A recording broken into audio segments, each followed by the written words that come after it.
Guys, কেমন আছো তোমরা? আজ সকালে ঘুমটা ভাঙে আমার বেস্ট ফ্রেন্ডের কল থেকে। তারপর সকালে সকাল রেডি হয়ে বেরিয়ে পড়েছিলাম রাখি কেনার জন্য। এবছর 2 দিন রাখি পড়েছে। তোমরা কোন দিন রাখি বেঁধেছো? আমাদের দ্বিতীয় দিনে রাখি পড়িয়েছে।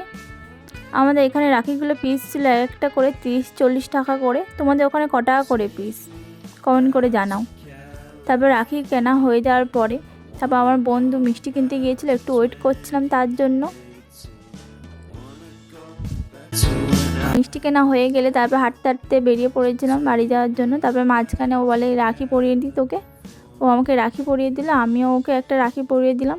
তারপর ও বলছিল গিফট দিতে হয় জানিস তো, বলে তোকেও দিতে। তারপর আমি ওকে 10 টাকা ফোনপে করে দিই রাখির গিফট হিসাবে।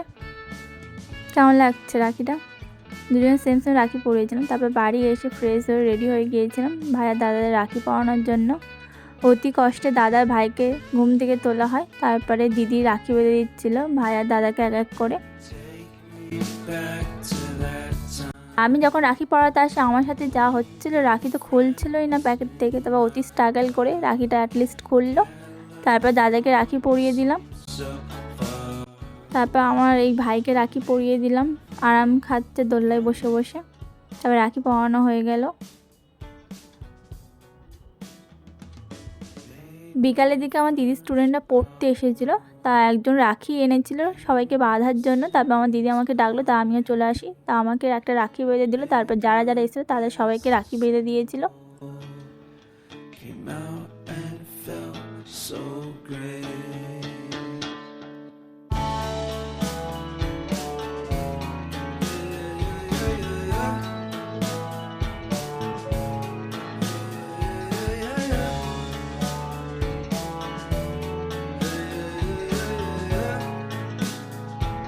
একে দেখো কতগুলো রাখি বেঁধে এসছে হাতে, কোনো আর জায়গা পাচ্ছিল না রাখি বাঁধার জন্য। তাই জন্য খুব হাসাহাসি করছিলাম এইটা নিয়ে।